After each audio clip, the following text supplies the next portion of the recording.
What is good, y'all? It is your boy, Mr. G. Back at it. We back with Strawhat Sitdown episode 109.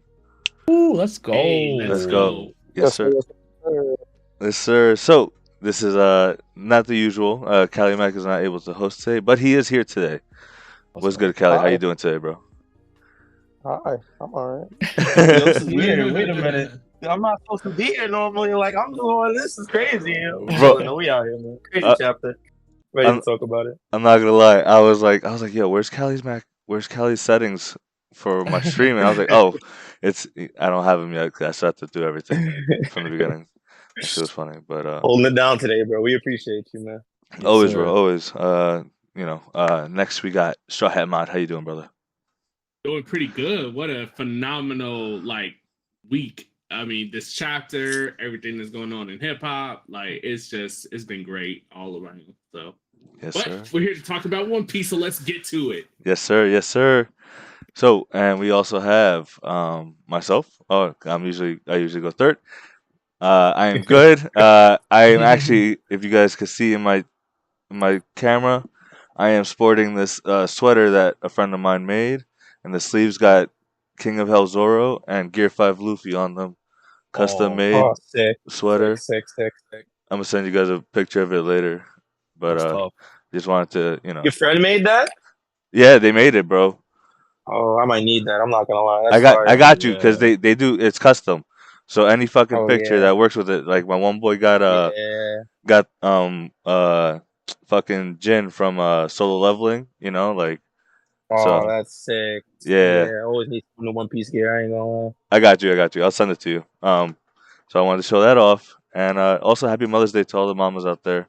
We appreciate y'all. We wouldn't be here without you guys. So Facts. Yes, absolutely. and then we have last but not least that boy YHuss. How you doing, brother? What's going on? I'm chilling, man. I can't believe I can't believe what we're doing in One Piece. It's nuts. So I'm just excited to talk about it. I do have one thing to show. I don't think I showed it yet, even though I've had it for like a month now. I have this sick Ace figure that my boy got from Japan for me. That one cover Hey, story where Ace, Sabo, and Luffy are Marines with Garp, and Garp's training them. Like it's literally the Oh, that's whole. I don't have a figure anywhere near as cool as this. So that is I meant beautiful. to miss this stage where hard. people just give me shit because they know I'm the That's One Piece sick, guy. yeah. Thank you. But It's yeah, a it's just my shout out. it's a great feeling, bro. It's a great No, feeling. it is. It is, man. But yeah, I'm excited to talk about the chapter. I'm excited to read the chapter today. Yes. I'm the one going through it. So Blackhawk and D3 both not with us today. You guys doing well. So let's get on with the chapter. We got chapter One Piece. One Piece chapter 1114, The Wings of Icarus, and your boy YHuss will be the one leading us today. Let's go, man. So yeah, you guys feel free to jump in whenever. So the first thing we see is the cover. Is the continuation of the cover story, volume 4 of Yamato's pilgrimage, and we saw Kinemon giving her like a piece of paper before, right? And we thought like, oh, is she just gonna leave because she's gonna go give someone something? But actually, she's just going around Wano and ending up at Yasue. Yasue, rest in peace, a legend. Yes. Yes, sir. A goat. So she has to bring his sword to the shrine on the other side of Wano. So she's gonna do a bit of a loop. The something I noticed here was that, or I saw someone on Twitter notice that his scabbard and his sword has the like it looks like the circles look like the smile devil fruit circles. And he Interesting. obviously legendarily had one, and he was, or actually he didn't eat one or something like that. No, he ate one later. That's what it was. So yeah, he was laughing all the Yeah. time. He was from that place. So Oda giving a little bit of a nod to that in the cover story. So pretty interesting, and I can't wait. I've heard people say that like Yamato's gonna meet up with other members of the Kaido pirates. She's gonna because we don't know where they are. A lot of them they just disappear, like Toby Roppo, X Drake, and all that stuff. So we might get more loose ends from this. That's just what I heard. It would make sense that if they were still on Wano, because where else would they have gone? Exactly. Where some of them? Wait. Hold on. Didn't what's his face capture some of them? Green Bull. Green Bull went to the prison and obliterated a few of them, but there was only King and Queen that notably I think were shown there. Yeah, we're just Um, assuming that they weren't all together, right? So Yeah. so it's Yeah. always a Maybe possibility. They probably did round up the most of them, but still, Kaido and Big Mom are nowhere to be found. So I just assume that we'll get a little bit of coverage from that if it comes to pass. But let me Oh know. If no, that's wait. So you think that we're gonna get more clarity on what happened to Kaido and Big Mom through I this cover story? assume. It's definitely I possible. assume. Yeah, it's definitely possible. We can't be surprised if Oda does bring show us that somehow. Exactly. I think Mr. brought it up early, like a few episodes ago, about that one that was happening when Blackbeard was fighting Law, and that Charlotte Pudding one Hmm. ended up being important in that exact same chapter, right? They Yes. showed her in the chapter, right? Yeah, yeah. So I don't. I Okay. could see Oda. I feel like maybe in the final saga, Oda might be trying to tie things together quickly. You know what I mean? I wouldn't Yeah. be surprised if he uses this cover store for the same reason. Yeah, we're definitely in the end game now, and it's definitely, especially after reading this chapter, felt more end game than ever. So I could definitely Facts. see Oda trying to tie up whatever he can in the background that he can't fit into the main story, and Kaido and Big Mom might be one of those things for sure. Exactly. It is. I just Ooh. want to say it's so weird for me to say something and then Callie to be like, "Yeah, let me jump in there." You know what I mean? Yo, yeah. I will. Yo, Yeah. what would be man. crazy is that what if like we find the devil fruits of Big Mom and Kaido, like Yamato Oh finds my them. You know what I mean? lord. Like That they That would be did that, crazy. That right? would be That'd be confirmation sick. that they like died. Yeah, and they just found the fruits right. She just found the fruits right there. That You would be know, a so crazy way for her to show that. I have mixed feelings, but it would be crazy though. It would definitely be I nuts. mean, that would definitely confirm, like, that they died. So yeah. I Luffy mean, really got bodies, bro. I just find it too hard to believe that we still haven't heard anything from. You know what I Yeah, mean? I Like agree. it's, I completely but agree. I will but be salty if Big Mom is dead. Kaido at this point he can be dead. I'll be salty if Big Mom is. I would just I feel you, bro. Um, so wait, enough much of unresolved things with her. yeah, enough of Wano though. Back to back to what we're all here for. Yes. Yeah. The arc where we're seeing a lot of the world. So the chapter starts off with the world reacting to Vegapunk's message at the end of last chapter about the world sinking into the sea. And it starts off with Navy HQ. This is the same room that they were revealing the bounties in, I believe. And all of these Marines, I think Hina's right there. I don't really recognize any. Like I know them all, but I don't recognize any of the names or anything like that. But a very detailed drawing of a Kano who's just saying ... shouting at his boy Dragon. And yeah, a very detailed drawing. I know someone showed a difference between a drawing of a Kano earlier and earlier in the arc and this one, and maybe they kind of like were saying that Oda's eye surgery, you can tell there's a bit more detail. I was like, Yeah. you know what, I might see a little bit of that. It's because Um, he knew, bro. He knows. Facts. Anyway, so that's what they did for the Marines. There's no real response from Akano, which is interesting. Actually, I'll bring it up now because I can't think of a better place to bring it up. In the chapter where Akano talks to the Gorosei after Dressrosa, and he's mad at them about Doflamingo using CP0 and manipulating the headlines and all that stuff. He's like, yo, how can a worm like that bend the world government to its knees? And Akano literally says the line. It's like 794 or something like that. So he says, "You're telling me the orders to do what Doflamingo wanted came from a place above you guys?" And he's talking to the Gorosei. It's a random one line of Akanu's that like implies that he knows that there's someone above the Gorosei, and they never talk about it ever again. So a very interesting ... from Akano. I'm wondering if people in the fleet admiral position know a lot more than the other Marines. You know what I mean in terms of the structure of the world government. It's Go right ahead. possible. Mm-hmm. Do you think that he knows about Emu's existence or no? Man, I actually don't know because he seemed to question it in Dressrosa. Like, yo, what are you telling me? Like, what does that mean? Blah, blah, blah. So I'm not sure. If he does know and he's just chilling still as a Marine, that's pretty interesting. He probably has an inkling. Akainu's not a dummy, you know. So like he probably always had a feeling, but it just has never really gotten the proof. Yeah, it's never been confirmed to him. Yeah. I agree. So next up is Mocktown. Shout out to Jaya and Bellamy. They're just laughing about what Vegapunk is, because obviously you guys remember these people are not one for dreams and crazy theories. They're just like what's in front of them is what they believe in. So they're laughing at him for believing anything that could happen. A place that is ravaged by high tides, water 7, and we see shout out to my boy Paulie, the rope dude.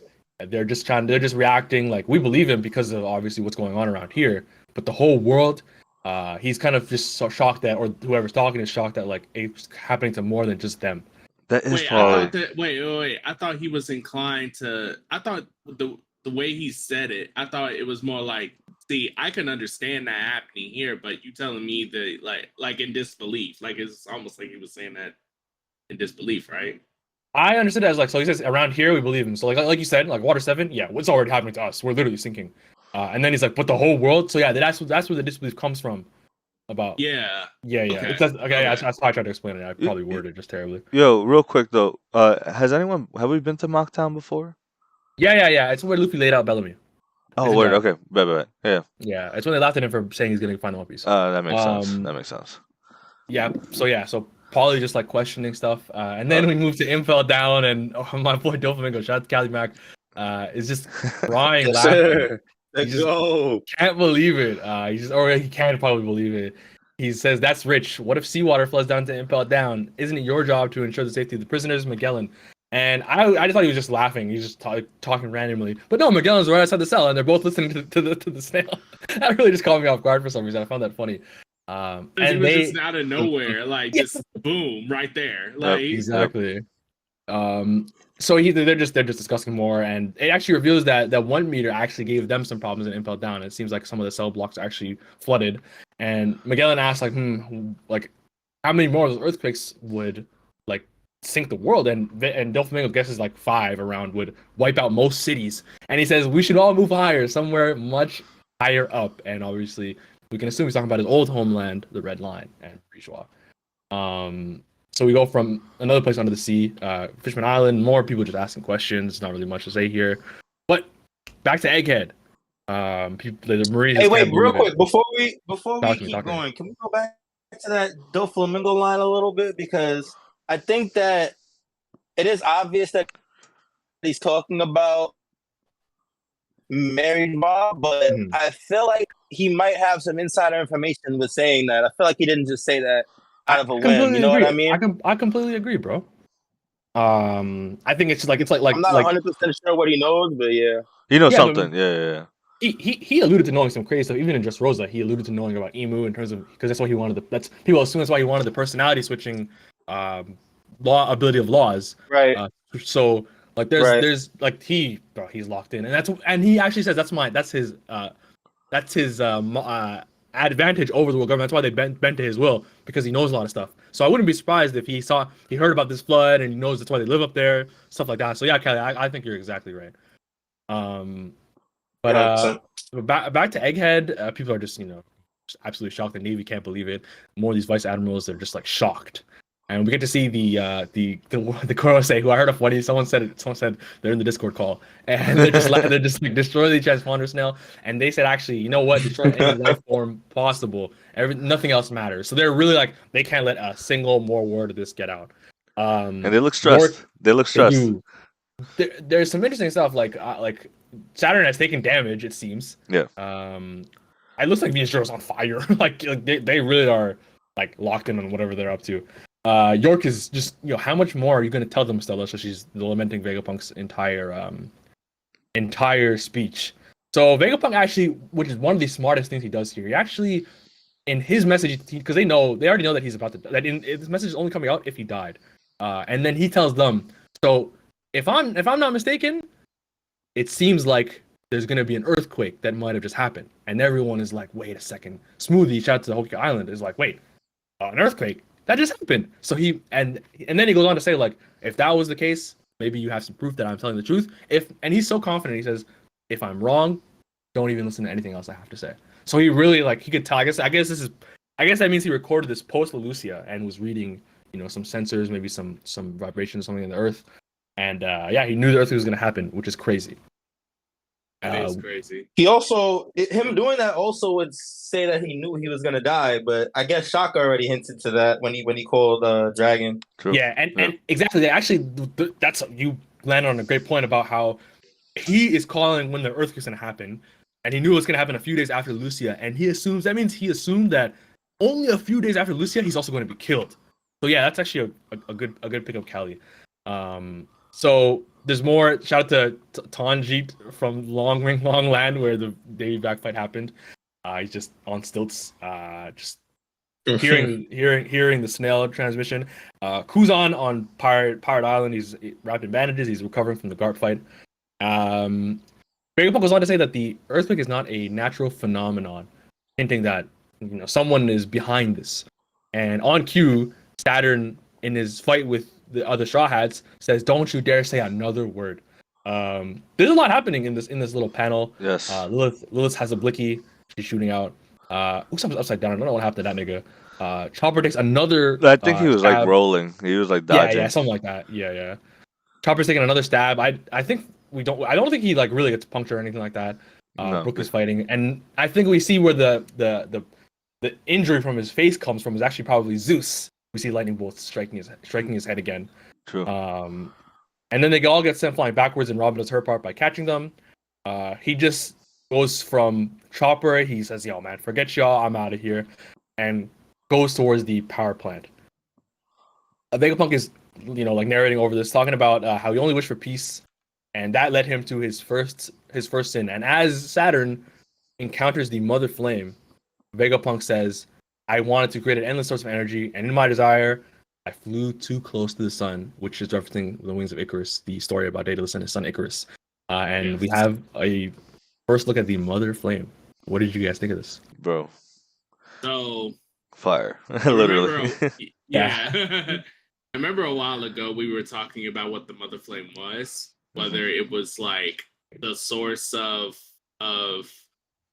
Uranus or the source of like some other type of super weapon, or was it like Uranus itself, just because of that weird translation error? I remember Mother Flame. Yeah.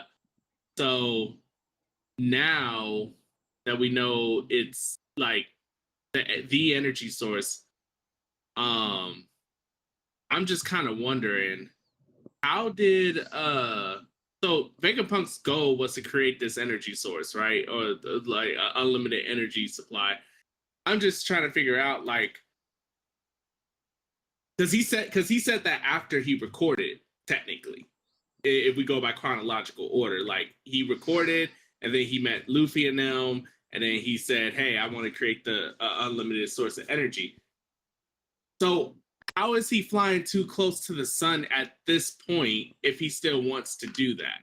That's a great question. I actually think that because he's telling them, like, because the real line, I think, points to what you're trying to say, is that he tells them that, like, he failed to recreate the power source of the ancient robot. And if the Mother Flame is what they use for Uranus and all that stuff, it would assume that this should be the source that he's talking about, right? Right. So I don't think he lied to them. I just think this is incomplete for some reason because of those lines that you point out. Because Lilith also, when the shots are first getting onto the Labo phase before they fight the Seraphim, Lilith talks about the island runs on fire and that they want to create an eternal, a sun of their own, right? An eternal energy source. So yeah, like I think for some reason this is not a complete product. No. Even then, though, it's still weird to say that in hindsight, because I was looking at this chapter and I was just so confused, because I'm like, if when you say you fly too close to the sun, that implies, like you said, the Icarus story, which, Icarus flew too close to the sun. Burned his wings. Father, spread his wings, flew too close to the sun, even though his father was telling him, "Hey, stop doing that. Like, you need to stop." Basically, he wouldn't listen, and then got burned for it. So I'm just so confused. If this was the moment that he got burnt, was the creation of the Mother Flame, then I assume that when he says that, he's saying creating an energy source of this magnitude was a mistake. Yeah, I think just like how Oppenheimer thought, like afterwards, the atom bomb, like when he made that, was a mistake, right? Like it's the same type of thinking that he's going through right now. Yeah, it's just that later, because like I said, we're going in chronological order, because he said that video like days or whatever time frame before Lucinia happened. Oh, this has to be posted Lucia when he's recording this because of the earthquake thing. Wait, I thought he said. Whoa, wait, hold on. Did he say that there should be an earthquake, and I thought the earthquake was a result of the Lucinia incident? The Lucia incident happened a few days before the Straw Hats get to Egghead, which is like. So like there's been a few days gap between the Lucia and this and Egghead right now, and the earthquake happened like a day ago, like the night before. Oh, basically. right, because I get mixed up because of that time, little time, yeah. Pocket thing. Okay, all right. Even then, though, that's still weird that like with that in hindsight, he's still saying like, I want to create an energy source that is unlimited, and like I don't know what it. I don't know. I guess I don't know what he means by flying too close to the sun at this moment because of what he said before we got this information. Yeah, like about still wanting to do it and having an energy source. And I think like the flying too close to the sun is probably about like who he let use it.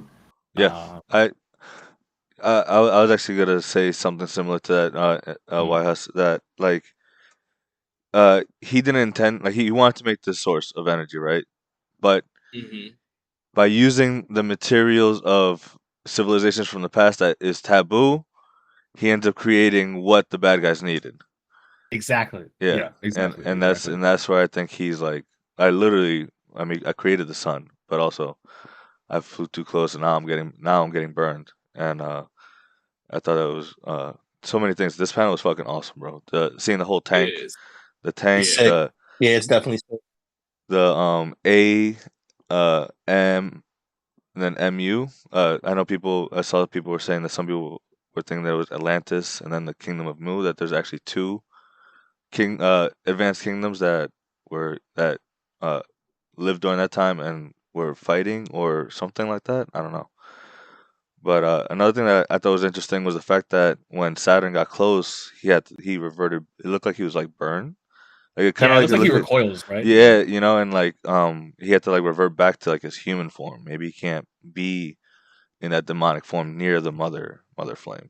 I actually think there's a lot of I think that holds water. I like in terms of like it just even though it's probably illogical. Maybe he had to pinpoint what he wanted to break or whatever. Sure, but I think there's something to that. Even if there's not enough like other proof right now, I still think that's something to see there. Yeah, and also there's another thing about the A and mu is that if in Japanese you read and as to, so like it's like ato mu A and mu. Oh, okay. And so like atom, atom, like there's like in terms of atom, in terms of like obviously the tree of atom tree and stuff like that, but there's also the atom in terms of like atom bomb. There's a lot of ways to read this whole thing. Another thing about Mu is shout out to my boy DS Bro in chat. I completely forgot about this panel in 1085 when when Imu was talking to Nefertari Cobra. He says, "Why are you hiding this from Mu?" But he didn't say Imu. He says Mu. Like he's talking to himself. Yes. He's talking about himself clearly. But he references himself as Mu or themself as Mu. So just something to think about there. I feel like that's what I've heard. I have heard the Atlantis and Mu thing. Just some more stuff to consider. The S108 I thought was interesting because like S whatever is the the seraphim coding, I think. Like S shark, S snake or whatever. And they even had the numbers on their like pods they were chilling in. 108 is a big number in Buddhism I saw. Library of Ohara in his chapter Secrets Today talked about how there's 108 earthly desires that you should avoid, kind of talking about flying too close to the sun.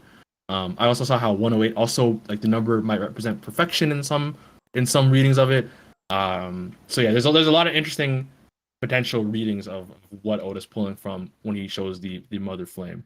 Yeah, just an awe-inspiring panel too. Just a fucking beautiful panel. And again, another point of this is that they're honing on the life signs. So like observation hockey, like we're trying to destroy everything that has life to it. I don't know if he's destroying like machinery here or there's other snails in the room or something. But yeah, I was wondering what he was up to down there.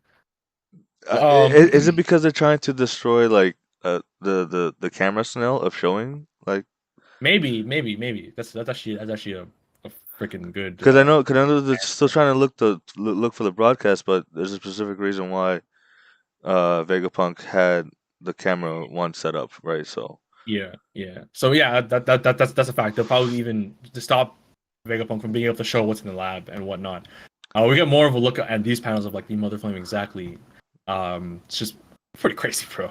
Anyway, so the outside they're still trying to deal with the ancient giant. Nothing. The ancient robot. Nothing is like they can't damage it in any way. So the Navy thinks.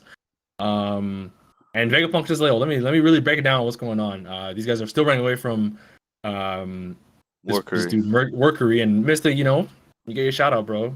Bro's using his fire ability, bro. Yes, he is. He is on fire. Let's go. Yeah, because obviously we had a stupid discussion about what might have burned Luffy's hand last chapter. But yeah, Yo, go you ahead, petty as hell for that, but I respect it. I'm not gonna lie. Y'all You got it, doubted bro. me. I was right. You got it, bro. You got it, bro. Your flowers are on their way right now. But anyway, so he really starts getting into it. More so that we knew about, but the world probably has no. A lot of the world probably has no idea what he's talking about. So he talks about the Void Century, the span 900 years ago to 800 years ago. That's just blank.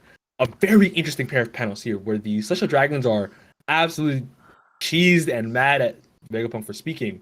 But then Charlos's sister says, "Void Century, what is that?" And the Viz here is way more clear on what she means.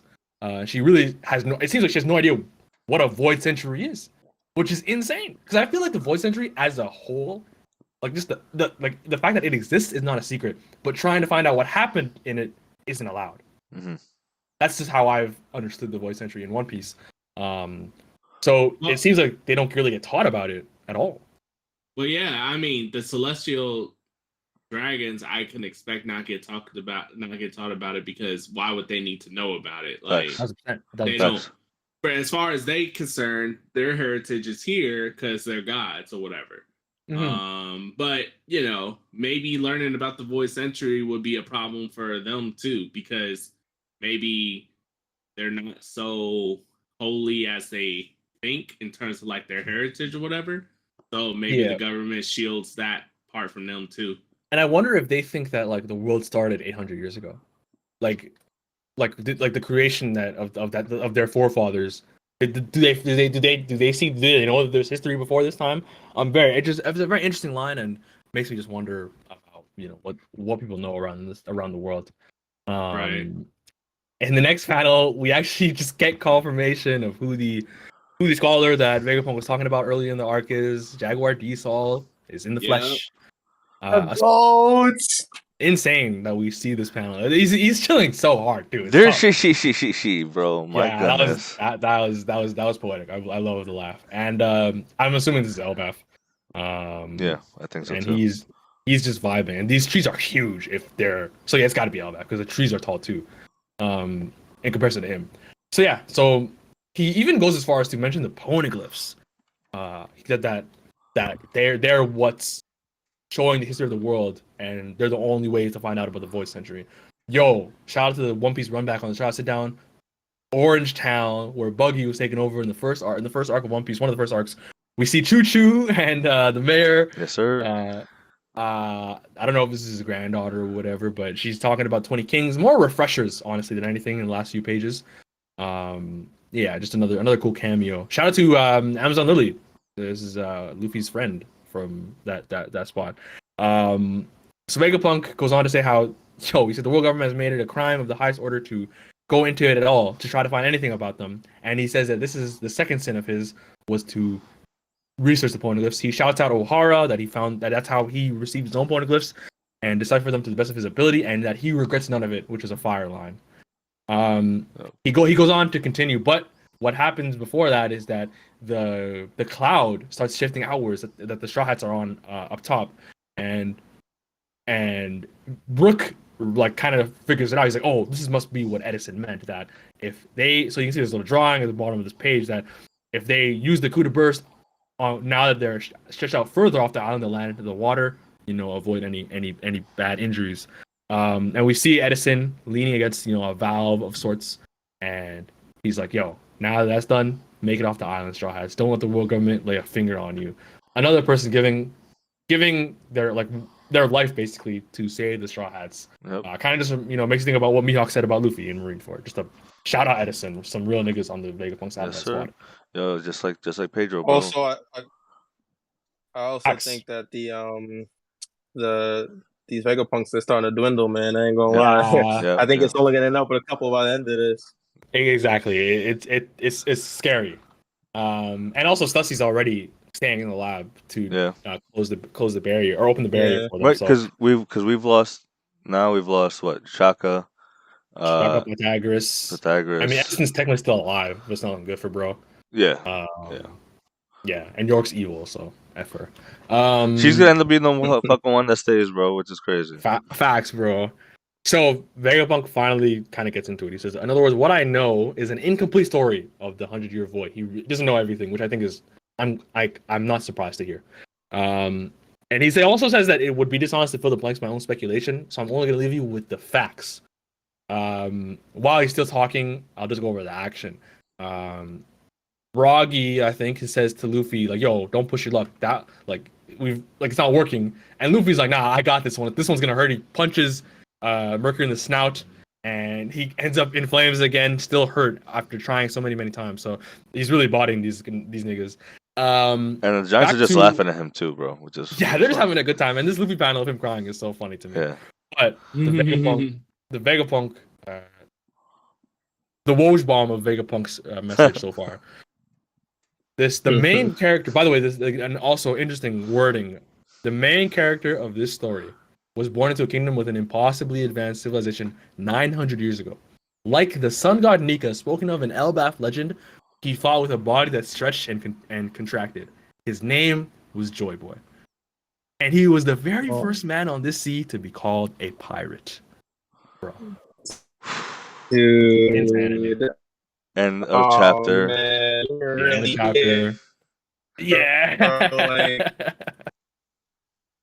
Dude, I read this panel and I just blew up, bro. Like, we're really here, man. Yes. Yeah, voice entry reveal, JoyBoy being the first pirate, like, it's a lot. It's a lot. It's a lot, dude. It is a lot. Not just that, but the fact that also two different beings, right? Because for a bit we thought that they were both the same being, but they're not. Yeah, Nika and JoyBoy are basically confirmed to be two different people, and it seems to me the way he's talking, it means that Nika was a legend well before JoyBoy, even started his adventure or whatever it might be, which is just insane. Bro, but it's just it's so many things pop up, right? Because we saw JoyBoy's ship already in Fishman Island, the Noah. They said that was JoyBoy's ship. That was a big ass motherfucking ship. So we know JoyBoy's a giant. We the giant hat is at Mary Joa, right? If I'm not mistaken, by Imu. Yeah. So like it's just so many things are just starting to really come together, bro. Like it's just crazy. It's just the fact that like he was a pirate is just insane. The first pirate, bro. First one. I remember theories years ago about JoyBoy being the first pirate. I don't remember who said them, but like I know this has been a long time in the making. Where I saw like a Reddit post that JoyBoy most likely was the first pirate, or he was a part of the first pirate crew, which is like the ancient kingdom or something. But from what it sounds like, I think he was like a lone pirate. Alone, as in he had his own crew. I agree with that. Like he was separate from the kingdom. Like I don't think I completely agree with that. Yeah, because I remember a theory that the kingdom themselves were a bunch of pirates, but I feel like JoyBoy alone was a pirate, and then he had his own crew. Yeah, Zunisha. The Iron Giant. I know people were saying the Iron Giant was one. Yeah. Yeah. And then also. Go ahead. No. You got it. All right, and then on top of that, the fact that that it's probably confirmed that they're two separate people. I think that like maybe JoyBoy was the last known user of Luffy's devil fruit. Yeah. And then the sun god 1,000%. and then the sun god Nika was what the fruit was based off of. Was the inspiration.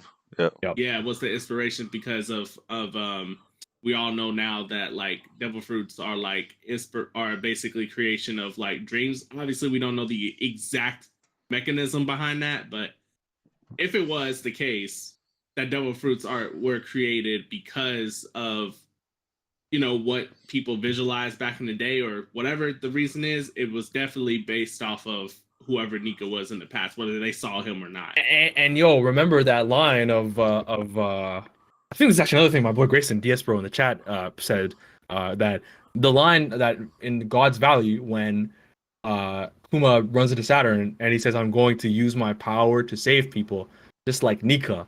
and Saturn says this is exactly why your people need to be erased. And maybe that's like that's the desire thing. That's like they're keeping. I think Mr. even says on the chat that them keeping the hope and the story of Nika alive is what's maybe first created the Devil Fruit and has kept it alive during this time, ever since. So that Luffy could get it. So that might be part of that whole desire thing. Yeah, exactly.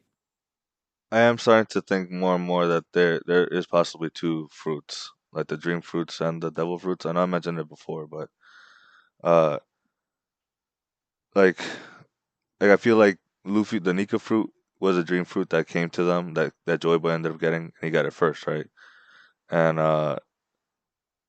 because like I don't know, just the revelation of the Mother Flame, the fact that the Gorosei turned from their demon form, like a devil, when they approached this flame, like, and not just that. Another thing that caught my eye was the fact that this flame is also in water, which is weird, you know. It's interesting. And but that's not the thing though. Which is crazy that this is not the first time we've seen that, because Luffy has used the flame attack in water in Fishman Island, right? So he was able to generate that fire. So I feel like that's just the beginning of him tapping into his Gear 5, his Nika powers and shit like that.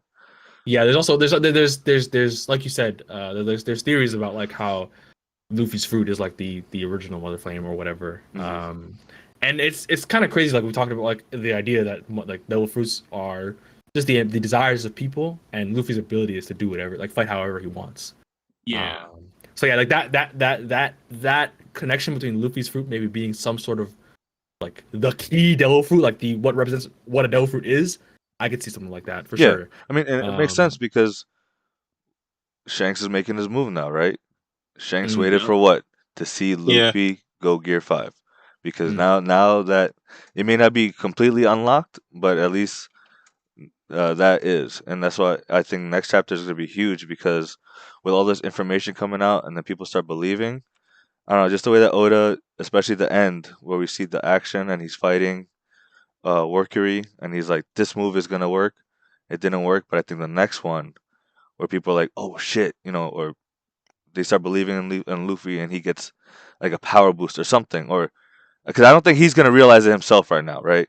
But I think the people like around the world realizing it is gonna help him somehow do something to Mercury right now. Because that would be actually sick. That would be a very cool like way for Luffy to kind of overcome Mercury right here. If the broadcast is like, yo, this guy Luffy is the real. He's gonna be the person who helps. Blah blah blah. I think something to think about is that first off, we basically get, if Vegapunk's being exact, we get JoyBoy's birthday, kind of the birth year 900 years ago, the very start of the Void Century, which is just interesting.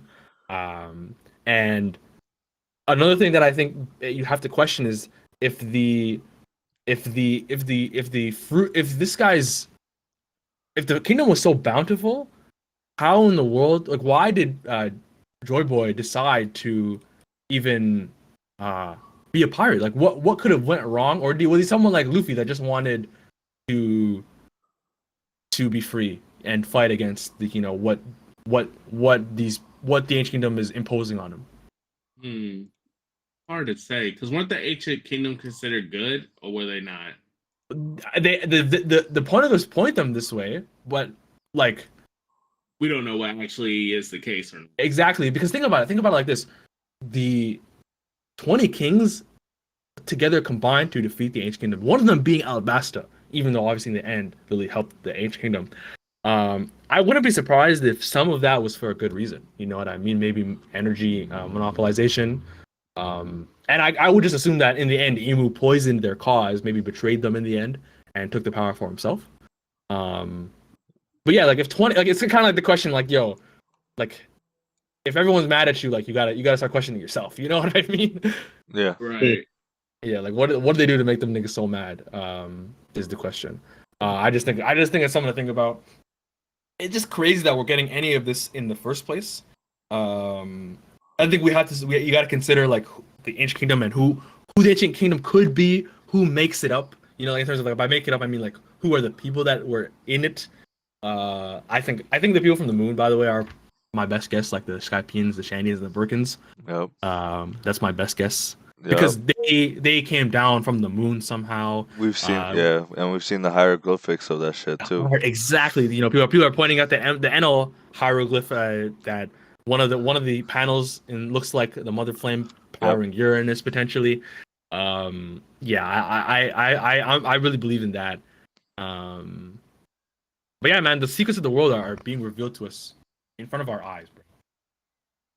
Yeah, and oh man, I can't wait to see how far this actually goes. Like, so has y'all predictions updated on like whether this broadcast is going to get stopped, or y'all think they're going to go all the way at this point? Part of me, I think they're gonna go all the way, bro. Because I think this will be the Egghead incident, right? Because they keep talking about that shit, and I think we're somehow gonna see video footage of like Luffy taking down Mercury, and he takes down one of the Gorosei or some shit like that, and then people believe, and then that starts everything. Because I feel like You know what? go ahead, Callie. You know what the real question is? It's like I want to know how much of JoyBoy we get here. Because I don't think any of us really expected a JoyBoy reveal. No. Out of this, that's not necessarily. You know what I mean? So like, how much info does Vegapunk know, and how much of that are we gonna get would definitely determine how much more of the broadcast that we see. At least for me, anyway. I think what I assume that the broadcast is going to do is turn to the people against the world government. Mm-hmm. So I think at the very least we have to hear about the corruption of the 20 Kings, and their conflict with the Ancient Kingdom, and why we can't trust the outcome. We might hear more about like what JoyBoy wanted to do, because he's if it starts off with the main character of the main character of the story is being JoyBoy, then like I think we're gonna get a lot more of JoyBoy than we were ready for. You know what I mean? Because I still think again, that was some people had a problem. Like we're cautioned, like they were like worried about Vegapunk saying too much and cutting short what we're gonna learn from Laughtail and other places, right, and Elbaf, stuff like that. But I never understood that concern, because like I'm sure there's like he only had the poneglyphs that he could find and what O'Hara had, and like there's still stuff that you can only find through the red poneglyphs. There's still whatever JoyBoy left on One Piece. Like I assume even though we get a lot, there's still central pieces of the puzzle that you can only understand through getting to Laughtail. Like and I always bring up the Odin line about how they learn about the people of the D, the ancient weapons, why Wano's borders are closed. I think Vegapunk's going to leave out a lot of question marks for sure, but we're going to get so much more than we're ready for. Yeah, but it's going to be ridiculous. The only thing is that I hope we don't get too much, just because I feel like the 4th century reveal and the JoyBoy reveal in terms of like what he looks like, who he is, what he's done, and all that other stuff. I feel like that should be reserved for when Robin puts everything together about the poneglyphs. Yeah.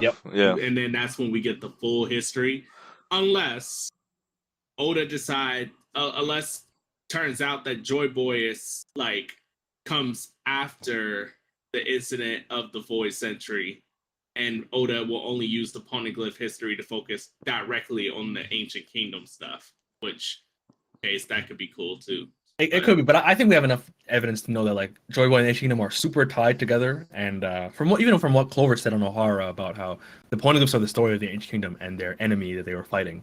And although I think that's another reason to believe that even though JoyBoy might not have had the perfect relationship with the Ancient Kingdom, at the end of the day, they still were in the same boat, because they were both using the Kozuki clan to write poneglyphs and leave messages behind for 900 years in the future. So at the end of the day, they're definitely like they had the same end probably. Like they probably went out at the same time in the same fight and the same enemy. You know what I mean? Yo, poneglyphs should be easy for giants to pick up, right? Because I know they're super heavy for like regular people, but not like it starts to make sense. Like you start they were that would huge explain pieces. how they got in the places that they've been. Right? That would, but I'm still partial to the Lily having the pop-up fruit ability. Because Emu said that it was her fault that the poneglyphs got around. Oh, you can still have that, but I'm just saying why they're so fucking big, bro, and so heavy. Like these small ass people did not make that shit, bro. Like, I'm about to say, what if it's her fault because she asked the Giants to help her out with it? You know what I mean? It could very well be. Yeah, like what if? You know. I'm sorry. Go ahead, Kyle. No, What go you ahead, just say? Okay, I was just going to say that, like, if the Giants were one of the allies of the Ancient Kingdom, and we all know that that Lily she wasn't probably a D by birth, but like a D by like association for sure. Association. So she slapped the title on herself, or someone slapped the title on for her. So who's to say that it's not the same with the Giants? I mean, we all know that the Giants have always been a contentious thing in the One Piece history, in a sense of that the Marines and the world government, they want control of the Giants, especially the ones of Elbaf. Big Mom is trying to make her own giant army through the use of Caesar and stuff like that. So I think intrinsically, not to say that they know the history, but intrinsically in some type of subconscious way, I think the current world of One Piece acknowledges like how useful having an army of giants is because of what happened in the past, and maybe whatever Lily did with the giants is why Imu said what he said. Potentially, that's potential. I actually want to jump off what you said about the Will of D thing, and I mean I made the video on the channel about how the Will of D is, in my opinion, that's something that like you don't have to be born with, right? And I was talking to my buddy at our FGC monthly yesterday, and we were just talking about One Piece for like 45 minutes. And one of the things that came about from that conversation that he mentioned was that maybe the Will of D is the.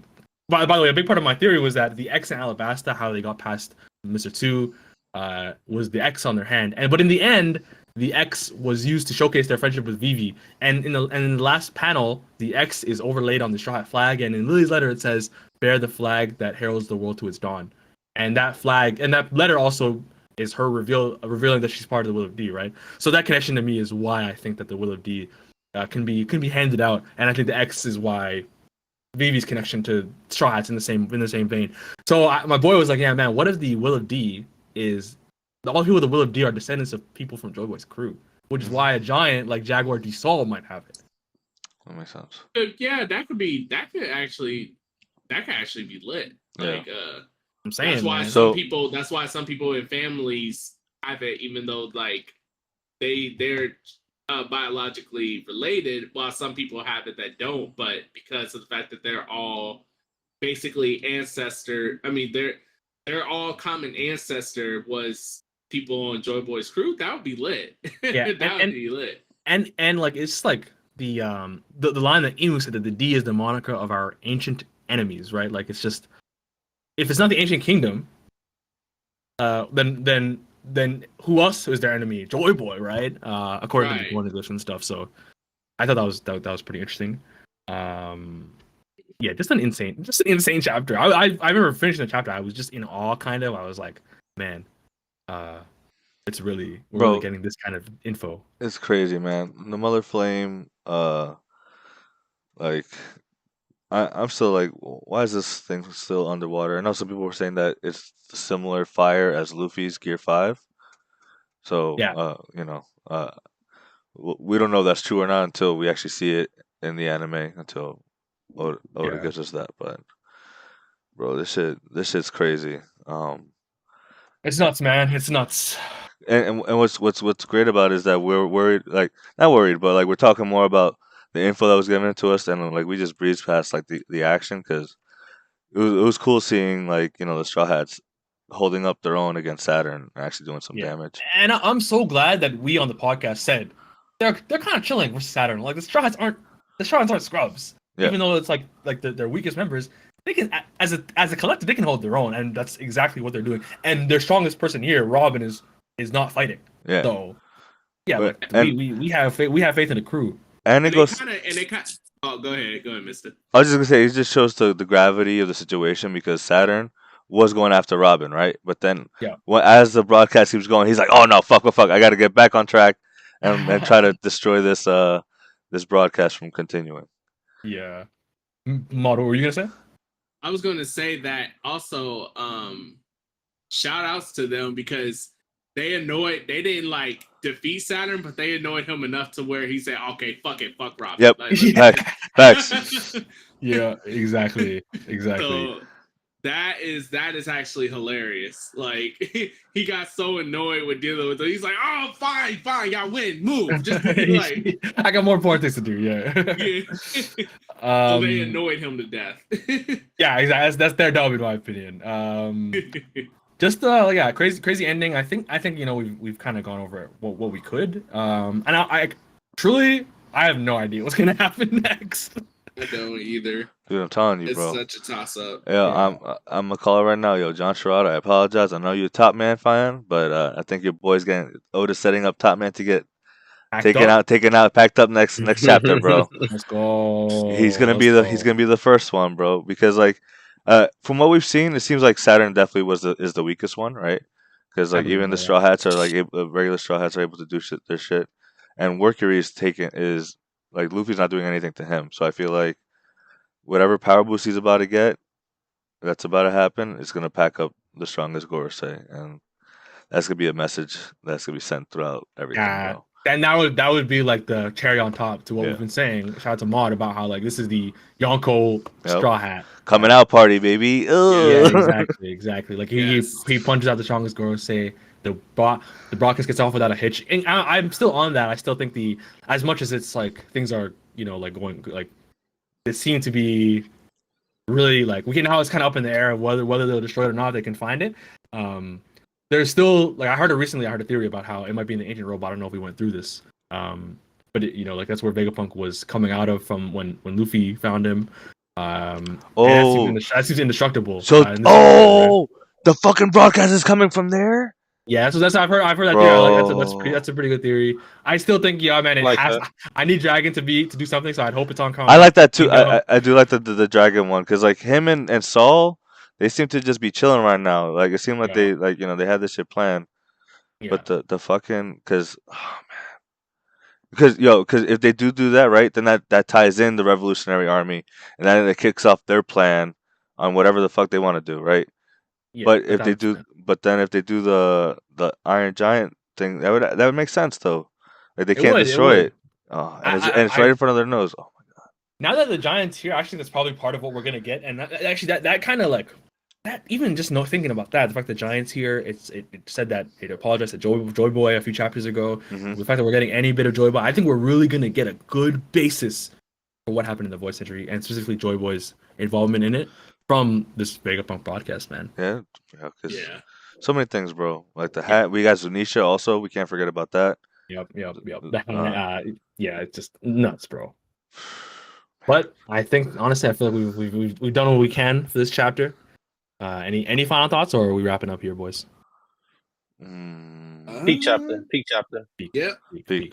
Gonna be a tough break week. That's what I can say for sure. Definitely, because I need to know what happens next. Yeah. Even Emo wants to know because he got the dot also, bro. Like, you're right.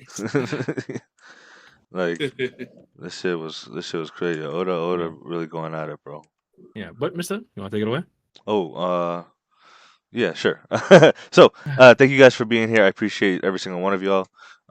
Please drop a like, drop a sub, drop a follow. We Strawhat Sitdown. We're here every Sunday. Be on the lookout. We have make sure to comment, shorts. Man, as well. Yes. Interact with us. Yeah. Let us know. Yeah, we want to hear from you guys. It's always more fun when we get comments and we can talk about it here on stream. Yeah. So, with that being said, Happy Mother's Day again to everyone and their mamas, or if you're a mom, Happy Mother's Day to you. Oda, thank you, and you guys be happy, be healthy, be safe, and we'll see you guys when we see you. Peace. Later. Peace.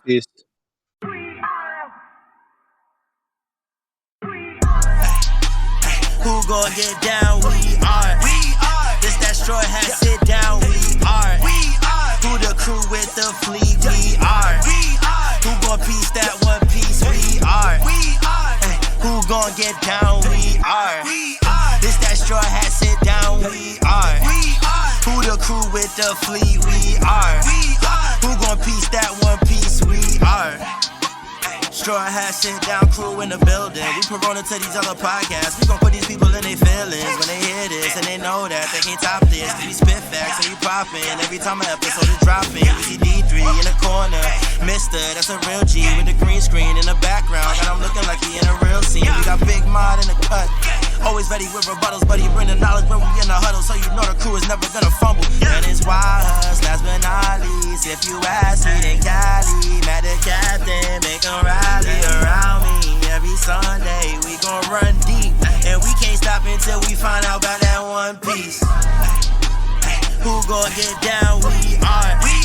This that Straw Hat Sitdown. We are. Who the crew with the fleet? We are. Who gon' piece that one piece? We are. Who gon' get down? We are.